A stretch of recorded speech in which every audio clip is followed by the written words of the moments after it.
Bonjour tout le monde. Mon nom est Amadou Ouri Diallo, conseiller technique numéro 2 du ministre de l'Agriculture et de l'Équipement rural et chercheur à l'ISRA. Écoutez, l'autonomisation des femmes est comme le disent les Anglais, c'est un must, c'est un devoir.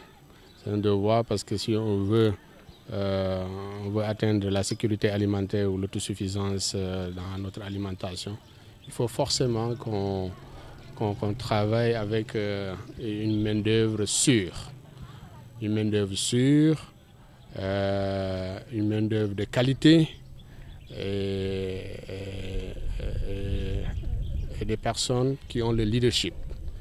Donc la femme, tout le monde le sait, je pense qu'elle est à la base de la vie et elle est dans tout le processus de la vie du développement.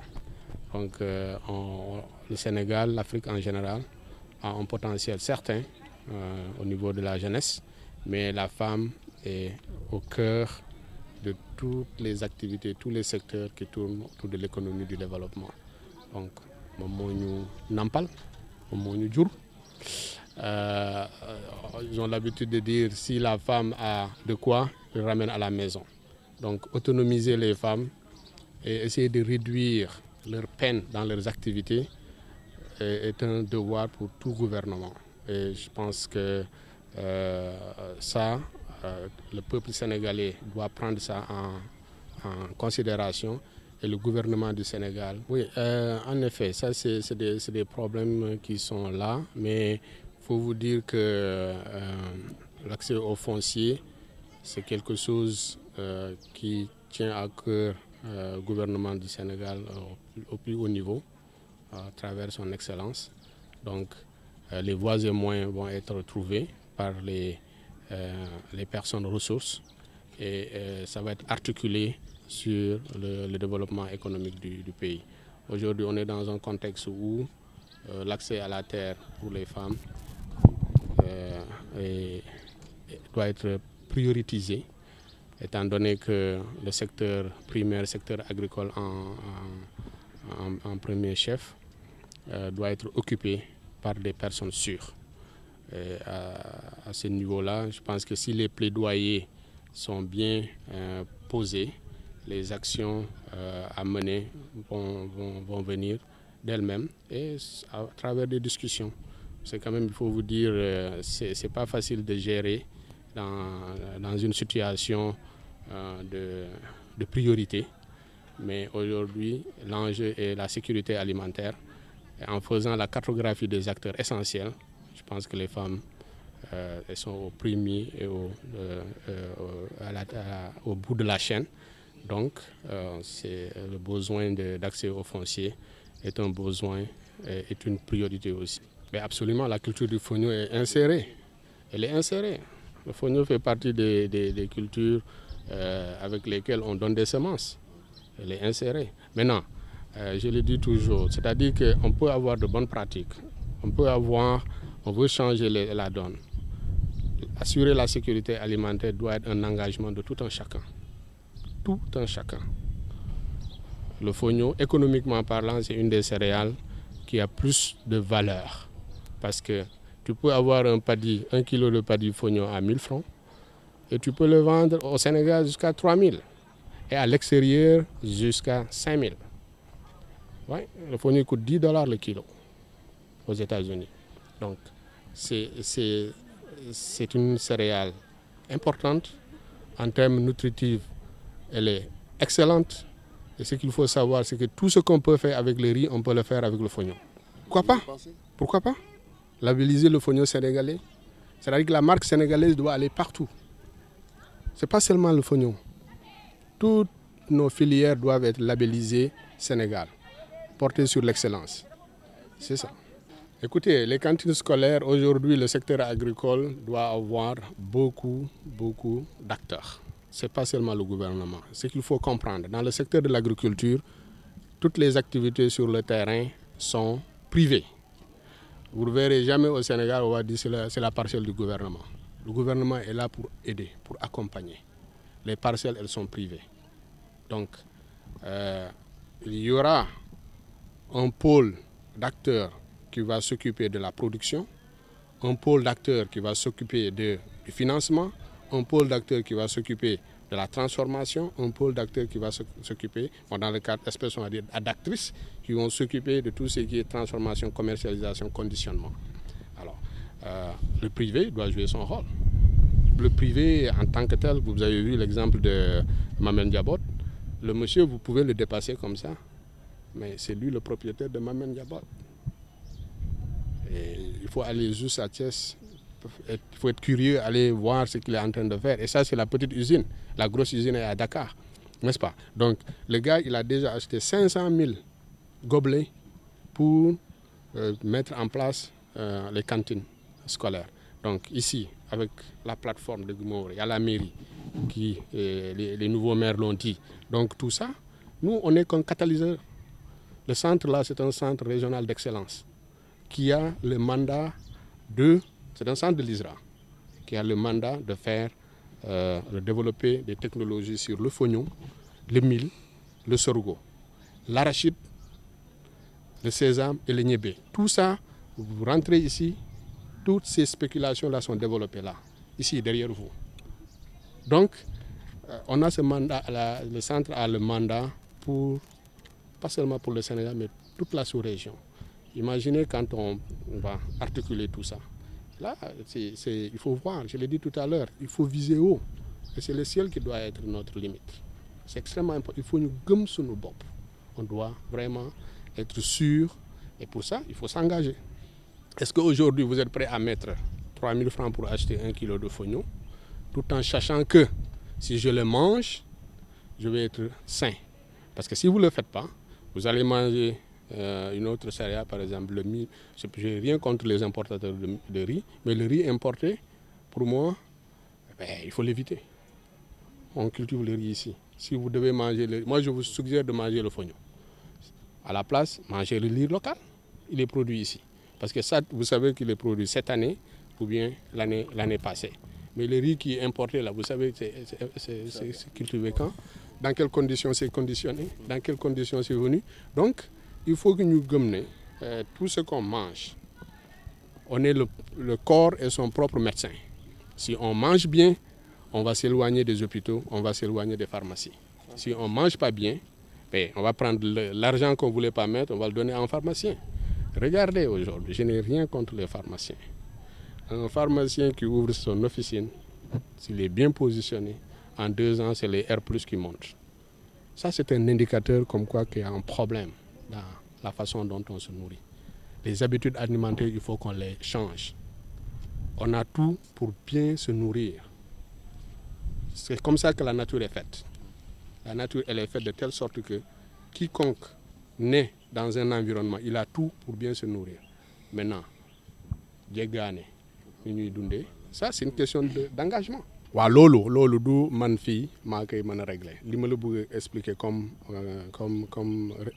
réponse muy situation bu complexe la ok situation boo am na ay situation yoo xamante ne dañoo complexe te plaidoyer boobu egg na fu mu war a egg boo gisee ba léegi antuwul c'est parce que dafa am ay jafe-jafe yoo xamante ne du fii nii dañ koy régler loolu moom bu ma ne am naa si solution man kay loolu mooy plaidoyer bi léegi dama bëgg yéen ngeen prouver ko boo leen gëstoo nii rek kuy dem daal na jënd dara yóbbaale fii nii waaw ñii dañuy exposé dañuy jaay kuy dem si yéen booy ñibbi nga yóbbaale loolu mooy firnde ne vraiment pare nga loolu parce que loolu engagement consommateur yi non c'est que blé dafa am particularité nature blé bi dafa am farine blé ni mu mel moom rek moo ko mel moo tax mu xaw a jafe pour changer complètement farine blé bi pour mën a am blé nuñ ko bëgg mburum nuñ ko bëggee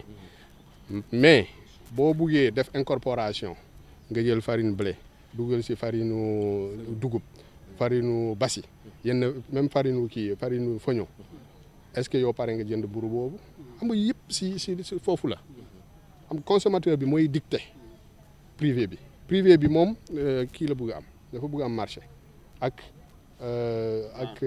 voilà je veux dire privé bi moom marché la bëgg am pour defar économie n'est-ce pas mais bu consommateurs yi ñëwul pour jënd mais du fa yàgg waaw xam nga lu ñuy door nag xam nga day jël temps d'accord nañ si mais xam nga comme ni ma ko waxee àdduna bu ñu nekk jafe-jafe war a nekk opportunité.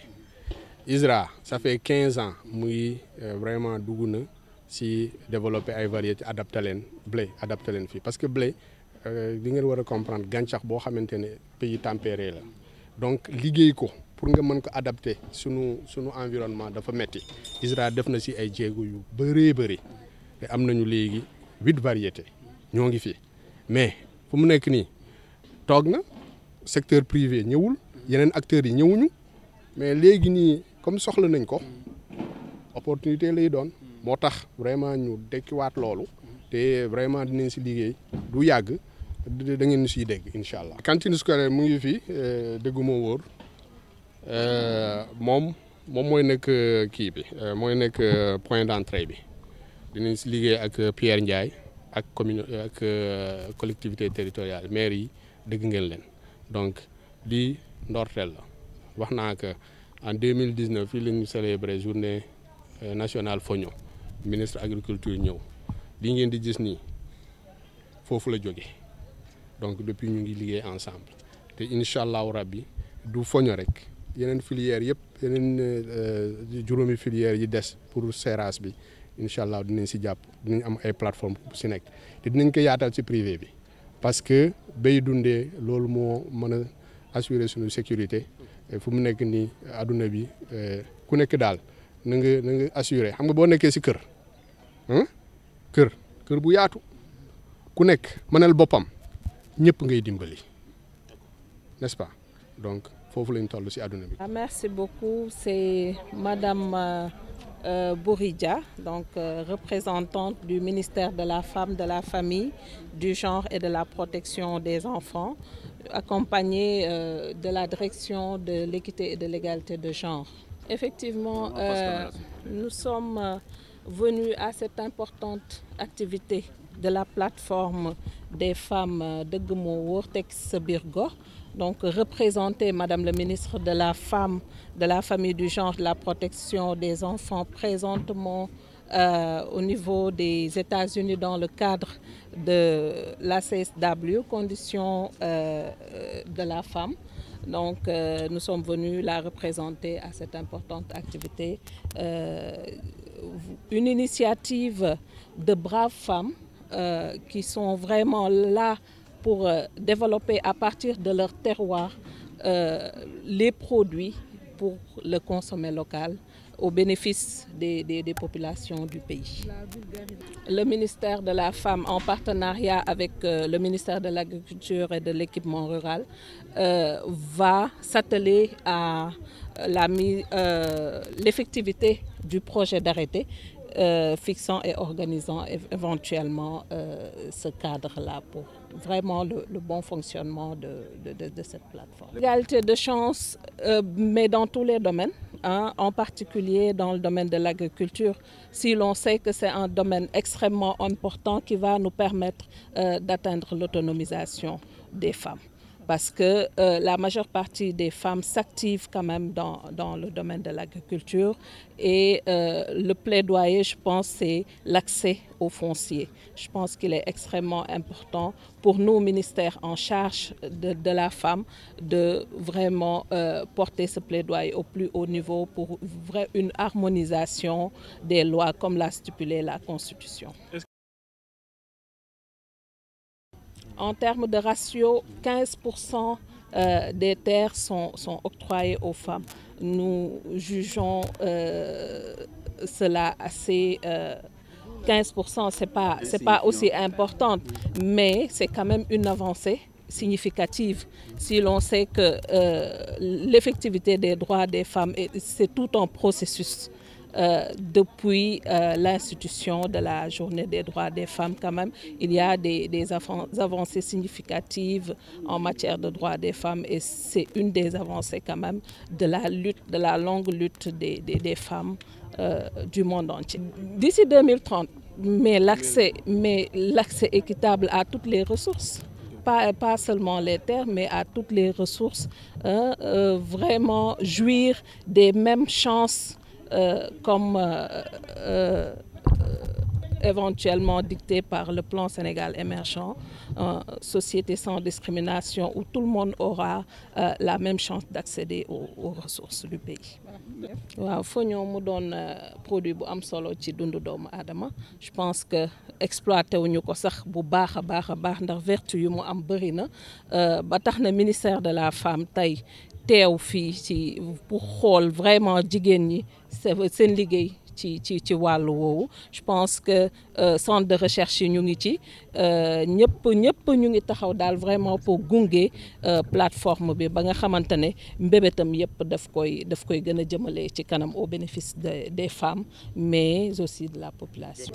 jote ci suuf si léegi de plus en plus ñu ngi ciy am ay avancées parce que lépp loo gis processus la li nga xamante ne amul woon avant ba tey au moins 15% ñu ngi koy 15% des terres ñu ngi koy jox jigéen ñi je pense que dañuy continuer rek dans cette même dynamique pour d'autres résultats, d'autres réalisations en matière de promotion des droits de l'homme. Ministère de la femme jógul ci di jox femmes yi ay matériel xëy na kañ dañuy ne du doy dañu war a gën a dolli loolu moo fi am ba wala gën ko yóbbu ci yenn localité ba ñëpp jote ci mais ministère de la femme defe naa ne musul jóg ci alléger travaux femmes yi donc di leen octroyer ay matériel transformation ci kii bu nekk ci wàll bu nekk.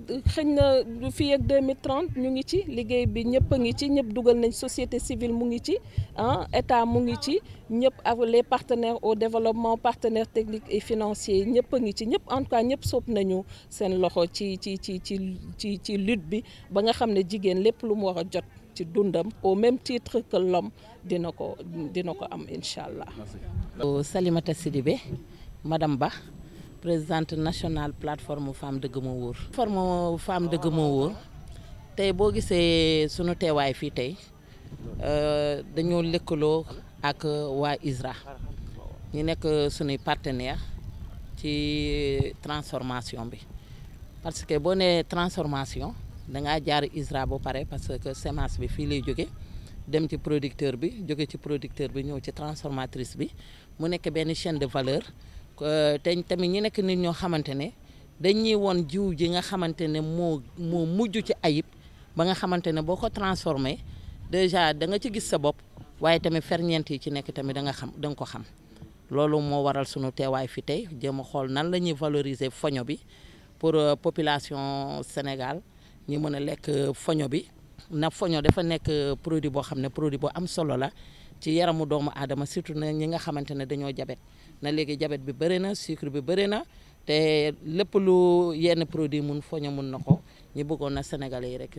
li ñu manqué bon bëri na parce que ci sunu biir dañoo am ay productrices foño am ay transformatrices foño léegi nag productrices yi nga xamante ne ñu ngi ci zone sud bi ba ay Kédougou Sédhiou Tambacounda Kolda dañoo manqué ay jumtukaay yoo xamante ne war nañoo mën a béy foño bu doy boole ko tamit amuñu suuf amuñu benn accès ci suuf si loolu am na jafe-jafe ci productrices yi transformatrices yi tamit amuñu ay matériels yoo xam ne mun nañ cee transformer foño bi ba nga xamante ne population yi dinañ ko mën a lekk nag foño ku ko xam ne foño dafa bëri suuf foño suuf a xeer a nekk population yi sax xam naa bëgg nañu ko mais problème bi mooy dafa naqaree liggéey naqare togg léegi nag ñun nag suñu amoon matériel daal incha allah dinañ ko mën a liggéey bu set mu nekk foño boo xam ne précu lay doon yóbbu ko fu nekk nit ñi mun ko jëfandikoo.